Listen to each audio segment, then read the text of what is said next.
সেই রব্বানা এই দুনিয়ায় পাঠাইয়া কেন থাকতে দিবানা।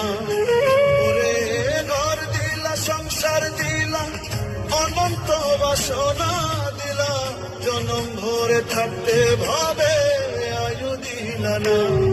সেই রব্বানা এই দুনিয়ায় পাঠাইয়া কেন থাকতে দিবানা।